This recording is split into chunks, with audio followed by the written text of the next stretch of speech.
Hello guys, welcome to my channel science classes by Malik. आज मैं start करने जा रहा हूँ क्लास 10th का चैप्टर 14 सोर्स ऑफ एनर्जी। इस चैप्टर में आपको मैं एनर्जी के बारे में बताऊँगा, ठीक है ना। तो बहुत सारे इसमें टॉपिक्स हैं, जैसे इंट्रोडक्शन है, नीड ऑफ एनर्जी है, ऐसे करके बहुत सारे टॉपिक्स हैं। जैसे आपने एनर्जी के बारे में सुना ही होगा, ठीक है ना, कि ability to do work energy होता है। किसी भी काम करने को एबिलिटी को हम एनर्जी बोलते हैं। और आपने एनर्जी के बारे में सुना होगा कि काइनेटिक एनर्जी होती है, पोटेंशियल एनर्जी होती है, ठीक है। अब इसके अलावा भी बहुत सारी एनर्जी होती है, ठीक है ना। तो वो चीज़ हम पढ़ेंगे, ठीक है। जैसे एनर्जी बहुत सारी फॉर्म्स में होती है और एक फॉर्म से दूसरी फॉर्म में वो कन्वर्ट होती है, ठीक है ना। जैसे आपने मैकेनिकल एनर्जी वर्ड भी सुना है और इलेक्ट्रिकल एनर्जी वर्ड भी सुना है। तो बहुत सारे आपने वर्ड सुने हुए हैं। काइनेटिक एनर्जी क्या होती है? जब कोई भी बॉडी मूव कर रही होती है तो उसमें एनर्जी होती है, कौन सी? Kinetic energy. किसी चीज़ को हाइट पे ले जाओ, उसमें कौन सी एनर्जी होती है? उसमें होती है पोटेंशियल एनर्जी। किसी चीज़ को रोटेट करा दो, घुमा दो, उसमें कौन सी एनर्जी है? वो होती है मैकेनिकल एनर्जी, ठीक है। कोई अगर मूव कर रहा है तो भी मैकेनिकल एनर्जी। तो ऐसे करके बहुत सारी एनर्जी होती है और इनसे अलग भी हमारे पास बहुत सारी एनर्जी होती हैं, जो कि इस चैप्टर में हम पढ़ने वाले हैं। तो एनर्जी जो है वो डिफरेंट फॉर्म्स में होती है और एक फॉर्म से कन्वर्ट होती है दूसरे फॉर्म में, ठीक है। जैसे आप क्या करते हैं, जैसे पंखा होता है, अगर आप उसका स्विच ऑन करें, ठीक है, तो क्या होगा? वो इलेक्ट्रिकल एनर्जी है। अब वो पंखा घूमेगा, वो किस में कन्वर्ट हो गई? मैकेनिकल एनर्जी में, ठीक है। उसमें थोड़ी आवाज़ भी आ रही होगी, वो कन्वर्ट हो गई थोड़ी साउंड एनर्जी में भी। तो जो एनर्जी का कन्वर्जन है एक फॉर्म से दूसरी फॉर्म में होता रहता है। जैसे आपने law of conservation of energy भी सुना होगा कि energy can neither be conserved, मतलब energy can neither be created and nor be destroyed, it can be converted from one form to another form. तो सिंपल सा ही एनर्जी के बारे में इतना तो हम जानते ही हैं कि उसको हम एक फॉर्म से दूसरी फॉर्म में कन्वर्ट कर सकते हैं। अब सोर्स ऑफ एनर्जी क्या है? मतलब जहाँ से हमें एनर्जी मिलती है वो है जो प्रोवाइड करता है एडिक्वेट अमाउंट ऑफ एनर्जी एक कन्वीनियंट फॉर्म में over a long period of time, मतलब लंबे समय तक। अब हमें एनर्जी की क्यों ज़रूरत है? खाना बनाने के लिए, फॉर लाइटनिंग, ठीक है। हम जैसे पढ़ते हैं अंधेरे में थोड़ी पढ़ सकते हैं। लाइटनिंग के लिए, ट्रांसपोर्ट के लिए, उसमें फ्यूल वगैरह डलता है। फॉर रनिंग मशीन्स, मशीन को रन करने के लिए, इंडस्ट्रियल एक्टिविटीज़ के लिए और एग्रीकल्चर वर्क के लिए। अब क्वालिटी क्या है गुड सोर्स ऑफ एनर्जी की? जो लार्ज अमाउंट ऑफ वर्क पर यूनिट मास दे।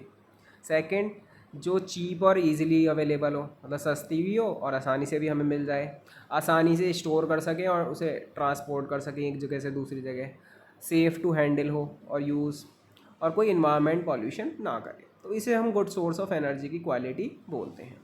अब फ्यूल है हमारा, ठीक है। तो मटेरियल जिसको हम बर्न करते हैं और हीट एनर्जी प्रोड्यूस करें उसे हम फ्यूल बोलते हैं। जैसे लकड़ी हो गई, कोयला हो गया, एलपीजी हो गई, केरोसिन हो गई।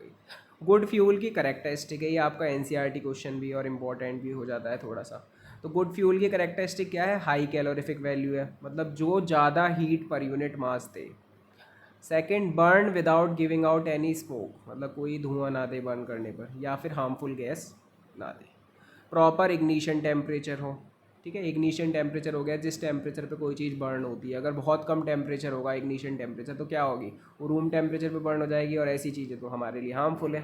और बहुत ज़्यादा टेम्परेचर होगा तो भी नुकसानदायक है, क्योंकि हमें उसके लिए ज़्यादा हीट एनर्जी खर्च करनी होगी। तो प्रॉपर इग्निशन टेम्परेचर हो जाए, कह सकते हैं मॉडरेट हो, चीप और ईजिली अवेलेबल हो, सस्ती हो, आसानी से अवेलेबल हो, easy to handle, safe to transport, अभी ऊपर आया था।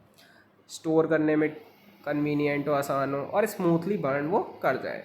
अब हमारी कन्वेंशनल सोर्स ऑफ एनर्जी आती है और एक आती है non conventional source of energy. ये सोर्स ऑफ एनर्जी के हमारे टाइप्स हैं। तो कन्वेंशनल सोर्स क्या होता है हमारा एनर्जी का, जिसको ज़्यादातर लोग जानते हैं, जैसे फॉसिल फ्यूल्स, ठीक है। फॉसिल फ्यूल में क्या आते हैं? हमारा कोयला आता है, पेट्रोलियम आता है, एलपीजी आती है और भी बाकी सारी चीज़ आ जाती है। पहले मैं कन्वेंशनल के बारे में बता रहा हूँ। पहला हो गया फॉसिल फ्यूल, फिर हो गए हमारे थर्मल पावर प्लांट, ठीक है, फिर हो गए हाइड्रो पावर प्लांट, फिर हो गया हमारी जियोथर्मल एनर्जी। तो ये सारी हमारी कन्वेंशनल सोर्स ऑफ एनर्जी में आती हैं। फिर नॉन कन्वेंशनल सोर्स में क्या है? जैसे सोलर एनर्जी। सोलर एनर्जी के एग्जांपल है सोलर कुकर हो गया, सोलर सेल पैनल हो गए, या फिर एनर्जी फ्रॉम द सी, जो सी से एनर्जी लेते हैं, जैसे tidal energy, ocean thermal energy. फिर बायोमास या बायोगैस प्लांट और विंड एनर्जी, ये भी नॉन कन्वेंशनल है। और लास्ट न्यूक्लियर एनर्जी। तो जो आप लेफ्ट साइड पे देख रहे हैं वो कन्वेंशनल सोर्स ऑफ एनर्जी है और जो राइट साइड पे देख रहे हैं वो non conventional source of energy है। तो कन्वेंशनल सोर्स ऑफ एनर्जी क्या है? Source of energy which are known to most of the people, that's called conventional source of energy. Example fossil fuel हो गया, बायोमास हो गया, एक्सेट्रा। अब ठीक है, फॉसिल फ्यूल है हमारा। तो फॉसिल फ्यूल क्या है? तो फ्यूल डेवलप्ड होता है हमें फॉसिल से, जैसे कोयला और पेट्रोलियम। ये नहीं है कि आपको 2 मिनट में जो मिल जाता है, आप जाते हैं पेट्रोल पंप पे भरवा लेते हैं। इसको बनने में बहुत टाइम लगता है, ठीक है ना। ये तो आपको आसानी से मिल रहा है यहाँ से। तो take millions of year to form. Available है बहुत लिमिटेड अमाउंट में, मतलब अगर इसका इस्तेमाल करोगे बहुत तेज़ी से तो ये ख़त्म भी हो जाएगा। लेकिन हमें क्या करना है, फ्यूचर जनरेशन के लिए भी बचाना है। अगर थोड़ा बहुत दूर अगर हमें जाना है कहीं तो हम पैदल जा सकते हैं। ये नहीं कि ज़रा सा जगह के लिए हम मोटरसाइकिल उठा के निकल लें, या फिर अगर हमें कोई लॉन्ग दूरी पर भी जाना है तो हमें पब्लिक ट्रांसपोर्ट का इस्तेमाल करना चाहिए। और non renewable source of energy है, ठीक है। रिन्यूएबल नॉन रिन्यूएबल हम पढ़ चुके हैं। रिन्यूएबल एनर्जी क्या होती है? रिन्यूएबल एनर्जी वो होती है जो हमारी नॉन एग्जॉस्टिबल हो, ठीक है, मतलब जो ख़त्म नहीं हो। और नॉन रिन्यूएबल क्या होती है? जो ख़त्म हो सकती है। फॉसिल फ्यूल है, ख़त्म हो सकते हैं तो ये नॉन रिन्यूएबल है। अब इंडिया में क्या है, 6% शेयर है इसका वर्ल्ड में फॉसिल फ्यूल्स का, मतलब रिजर्व्ड कोल का, सॉरी। दैट में last 250 year more at the present rate of consumption. और जिस तरह से हम ये खर्च कर रहे हैं कोयले को, तो ये 250 साल ही चल पाएगा। अब पॉल्यूशन क्या क्या होते हैं फॉसिल फ्यूल से, मतलब कोयला है, पेट्रोलियम है, एलपीजी, अगर इन्हें जलाओगे तो पॉल्यूशन भी होंगे। तो release oxides of carbon, carbon के ऑक्साइड रिलीज होते हैं, नाइट्रोजन के ऑक्साइड रिलीज होते हैं, और सल्फर के ऑक्साइड रिलीज होते हैं, जो कि एसिडिक होते हैं। अब एसिडिक हैं तो इसकी वजह से जो बारिश है वो भी क्या हो जाएगी, एसिड रेन हो जाएगी। एसिड रेन का मतलब है जब रेन में जो पीएच का वैल्यू है वो 7 से कम हो जाए। सिंपल, हम एसिड बेस सॉल्ट में पढ़ चुके हैं व्हाट इज़ एसिड। और जिसकी वजह से पेड़ भी डैमेज हो जाते हैं, प्लांट भी डैमेज हो जाते हैं, और फर्टिलिटी ऑफ सॉइल भी रिड्यूस हो जाती है, ठीक है ना। वो भी हम पढ़ चुके थे जी, एनसीईआरटी में एक क्वेश्चन पढ़ा था एसिड बेस और सॉल्ट में, कि जो सॉइल की फर्टिलिटी है वो सबसे अच्छी कब रहती है, जब सॉइल की पीएच वैल्यू 7 हो। और इस केस में क्या होगा, जब एसिड रेन होगी तो मिट्टी पे रेन गिरेगी और पीएच वैल्यू 7 से बिलो हो जाएगी, जिसकी वजह से फर्टिलिटी सॉइल की रिड्यूस्ड हो जाएगी। Large amount of CO2 release होगी एटमॉस्फेयर में, क्योंकि जब फॉसिल फ्यूल को जलाएंगे तो कार्बन डाइऑक्साइड रिलीज़ होगी, और कार्बन डाइऑक्साइड आपको पता ही है कितनी खतरनाक है, जिसकी वजह से ग्रीन हाउस इफेक्ट होता है। और ग्रीन हाउस इफेक्ट की वजह से क्या होगा, एक्सेसिव हीटिंग होगी अर्थ की, और ग्लोबल वार्मिंग होगी। और ग्लोबल वार्मिंग की वजह से क्या होता है, जो एवरेज टेम्परेचर अर्थ का इंक्रीज़ हो रहा है ईयर बाई ईयर, तो नुकसानदायक है। अब controlling pollution caused by fossil fuel. अब पॉल्यूशन को कैसे कंट्रोल कर सकते हैं हम? एफिशिएंसी बढ़ा सकते हैं कंबशन प्रोसेस की। और सेकंड, यूजिंग वेरियस टेक्निक, बहुत सारी टेक्निक्स का इस्तेमाल कर सकते हैं रिड्यूस करने के लिए एस्केप ऑफ हार्मफुल गैस, की हार्मफुल गैस रिलीज़ ना हो और एशेज सराउंडिंग के अंदर, जिसकी वजह से फॉसिल फ्यूल की वजह से थोड़ा बहुत पॉल्यूशन कम किया जा सकता है। टोटली हम रिमूव नहीं कर सकते। अब थर्मल पावर प्लांट है, तो थर्मल पावर प्लांट का मतलब क्या है? सिंपल सा, थर्मल पावर प्लांट क्या है, हीट एनर्जी को इस्तेमाल करके बिजली बनाता है, मतलब हीट एनर्जी को इलेक्ट्रिक एनर्जी में कन्वर्ट करता है। क्योंकि हमने क्या पढ़ा है इस चैप्टर में कि एनर्जी एक फॉर्म से दूसरी फॉर्म में कन्वर्ट होगी। तो हीट एनर्जी को इस्तेमाल कर कर जो पावर प्लांट इलेक्ट्रिसिटी में कन्वर्ट कर दे उसे हम थर्मल पावर प्लांट बोलेंगे। अब छोटा सा इन्होंने एक एग्जाम्पल ले रखा है इसका, एक कुकर ले रखा है, उसको जब हीट करते हैं तो क्या होता है, सीटी निकल आती है, आपको पता ही है जब खाना बनाते हैं। तो वो जो कुकर का टॉप वाला एरिया जहाँ से स्टीम निकलती है, मतलब भाप निकलती है, उसको एक पाइप से कनेक्ट कर दिया गया है।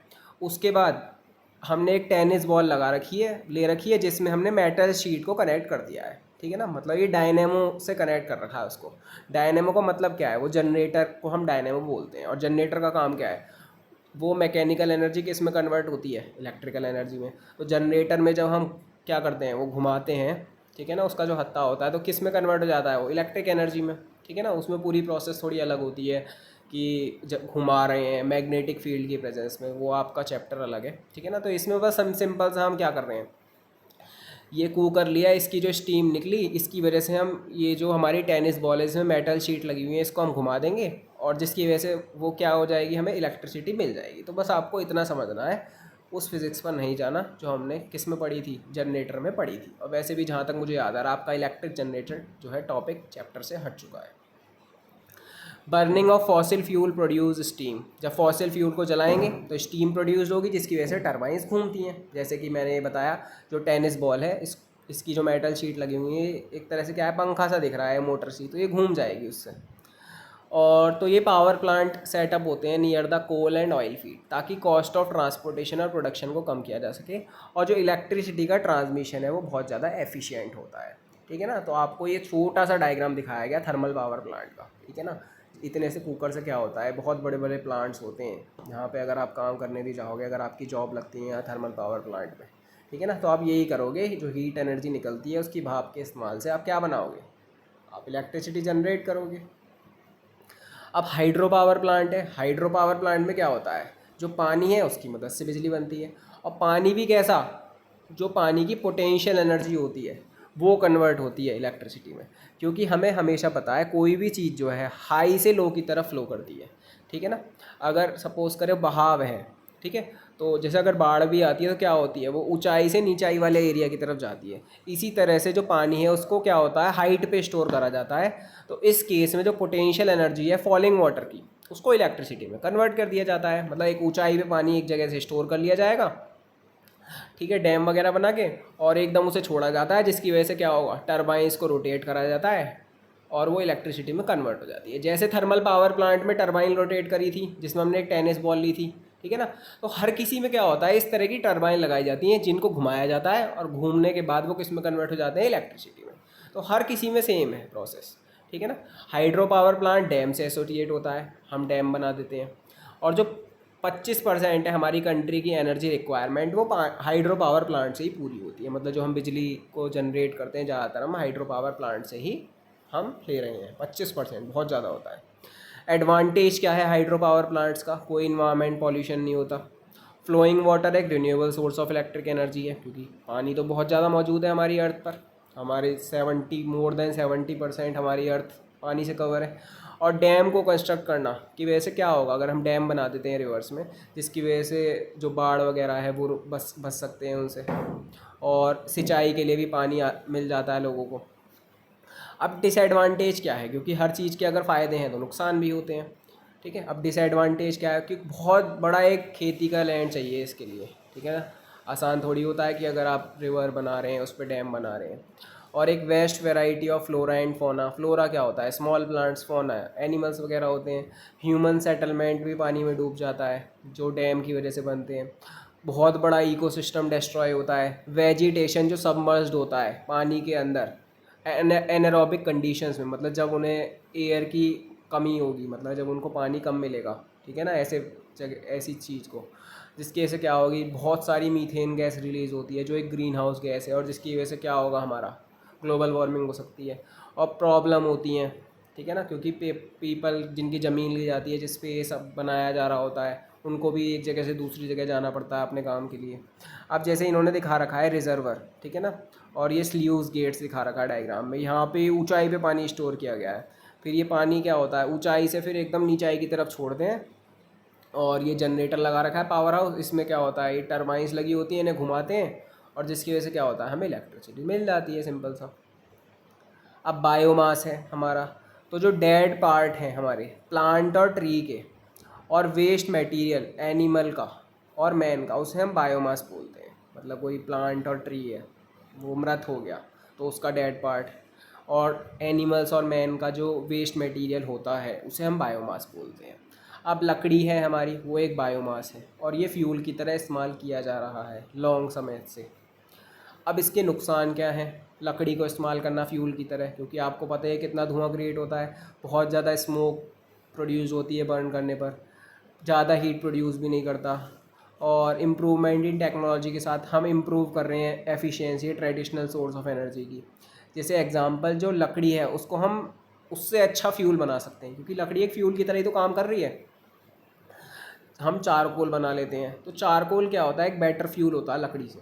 अब चारकोल क्या है, जब लकड़ी को बर्न करोगे लिमिटेड सप्लाई ऑफ ऑक्सीजन में, लिमिटेड का मतलब ऑक्सीजन को, मतलब एयर को हम कम दे रहे हैं, लिमिटेड सप्लाई में एयर की, तो पानी और अदर वॉलेटाइल मटेरियल क्या होंगे, रिमूव्ड हो जाएंगे। क्योंकि हमें पता है अगर किसी भी चीज़ को हीट करते हैं उसके अंदर जो पानी होता है वो वेपराइज हो जाता है, तो पानी और अदर वॉलेटाइल मटेरियल का मतलब क्या, जो वेपर में कन्वर्ट हो सकते हैं वो रिमूव हो जाएंगे, और जो बचा हुआ चीज़ मिलती है वो हमारी चारकोल होती है।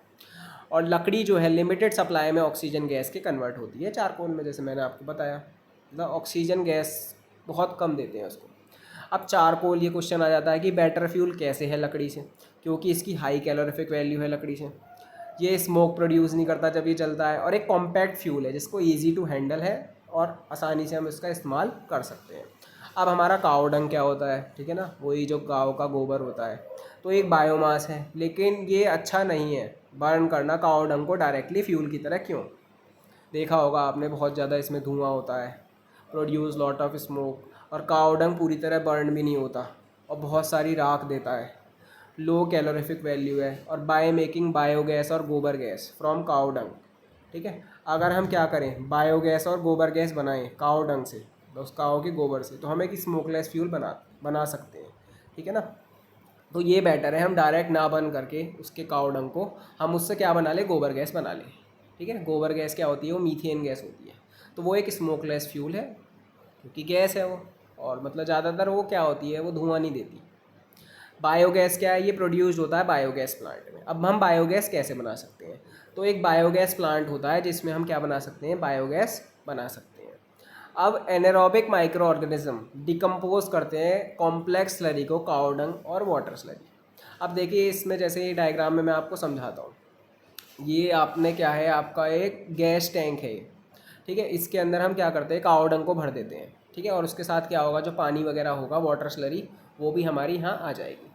अब इसमें हम क्या करते हैं, बहुत छोटी सी जगह छोड़ते हैं केवल, क्योंकि एनारोबिक रेस्पिरेशन है हमारा, मतलब एनारोबिक कंडीशन में करना है, या फिर आप बिल्कुल एब्सेंस ऑफ ऑक्सीजन ले लो। तो बस एक टैंक के अंदर हमें क्या करना है, गोबर को भर देना है, और उसके अंदर वाटर तो होगा ही होगा। फिर क्या करना है, उसको ऑक्सीजन के कांटेक्ट से दूर रखना है। ठीक है, और उसके गैस टैंक के अंदर से एक पाइप को हमने निकाल दिया, और गैस आउटलेट है उसे फिर हमने बंद कर रखा है। अब कुछ समय बाद, कुछ दिन लगते हैं इस डिकम्पोजिशन प्रोसेस को होने में। अब ये जो हमारा काव डंग है और वाटर स्लरी है, ये गैस के अंदर गैस में कन्वर्ट हो जाता है। किस में कन्वर्ट हो जाता है, गैस में, जो मीथेन होती है। ठीक है, CO2 और हाइड्रोजन सल्फाइड, इतनी सारी इसमें गैस निकलती है। तो इस टैंक के अंदर क्या होता है, जब उसमें एनारोबिक रेस्पिरेशन, मतलब एनारोबिक प्रोसेस में रखते हैं, एनारोबिक प्रोसेस का मतलब क्या है, मतलब उसके एब्सेंस ऑफ ऑक्सीजन में रख रहे हैं, तो उसमें क्या होगा, गैस जनरेट होगी।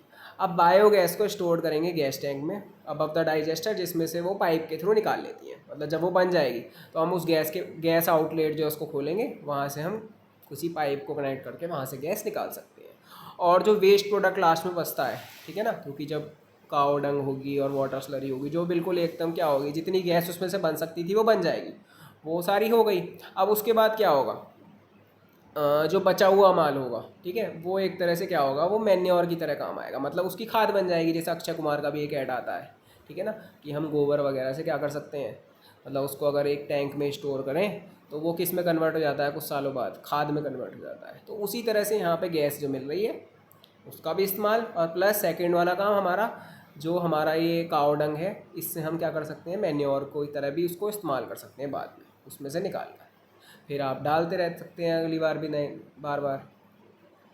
अब एडवांटेज क्या है बायोगैस का, तो जो बायोगैस है वो जो मिली, एक्सीलेंट फ्यूल है, और इसके अंदर 75% मीथेन होता है, क्योंकि अभी मैंने बोला केवल मीथेन नहीं होता, कम से कम 4 गैस होती हैं, मीथेन, CO2, हाइड्रोजन और हाइड्रोजन सल्फाइड। तो एक्सीलेंट फ्यूल है, और 75% मीथेन होती है। बर्न होता है विदाउट स्मोक, कोई रेसिड्यू नहीं छोड़ता, जैसे राख लकड़ी में बच जाती है और कोयले को जलाने में, तो ऐसी चीज़ कुछ नहीं छोड़ता। हीटिंग कैपेसिटी हाई है, लाइटनिंग के लिए भी इस्तेमाल कर सकते हैं इसको। Slurry left behind is used eight excellent manure, जो बच जाता है नीचे, ठीक है, उसको हम मैन्योर की तरह इस्तेमाल कर सकते हैं, क्योंकि उसके अंदर नाइट्रोजन और फोस्फोरस होता है, rich in nitrogen and phosphorus. और सेफ एंड एफिशिएंट मेथड है हमारा वेस्ट डिस्पोजल का। अब विंड एनर्जी है। अब इसमें क्या होता है, जैसे हमारा ये पंखा सा दिख रहा है आपको, तो हवा की मदद से ये घूमता है, ठीक है ना। और ये जो पंखा है किससे कनेक्ट रहता है हमारी, जैसे आपने चक्की देखी होगी, ठीक है ना, वो उसको हम बिजली की मदद से चलाते हैं उसे, तो उसमें जो वो घूमता रहता है, ठीक है ना, जो चेन टाइप सी लगी रहती है, तो उसी तरह से इसमें भी ये कनेक्ट रहती है कुओं वगैरह से। तो हम इस पंखे को घुमाते हैं किसकी मदद से, विंड एनर्जी की मदद से, हवा की मदद से, जिसकी वजह से ये घूमता है, और जब ये घूमेगा तो इसकी मदद से हम जो कुएँ होते हैं उनमें से पानी भी निकाल सकते हैं। तो unequal heating of land mass, जब जो अनइक्वल हीट होता है लैंड मास, क्योंकि कहीं से ज़्यादा कहीं से कम, और वाटर बॉडीज सोलर रेडिएशन की वजह से, उसकी वजह से एयर मूवमेंट होता है और जिसकी वजह से विंड चलती है। तो हाउ विंड ब्लो, ये तो सिंपल हमारा ज्योग्राफी का पार्ट है।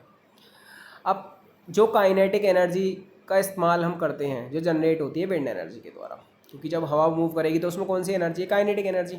तो हम इलेक्ट्रिसिटी को जनरेट करते हैं, ये जो रोटर होता है टरबाइन का, इसको रोटेट कराकर। अब इसको किस किस काम में काम आता है ये चीज़, ये जो हमारी एनर्जी है विंड एनर्जी, पानी को निकालने के लिए वेल से, और फ्लोर मिल्स को चलाने के लिए, ठीक है ना, आटा चक्की इसे बोलते हैं।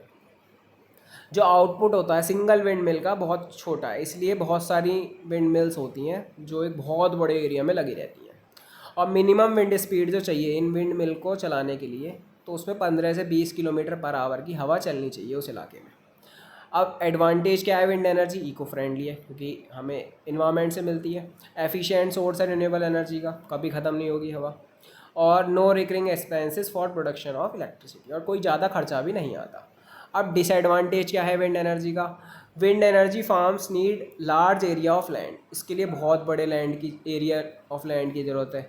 Difficulty in getting regular wind speed, और ज़रूरी नहीं है कि हर समय 15 से 20 किलोमीटर पर आवर की रफ्तार से हवा चले ही, ठीक है ना।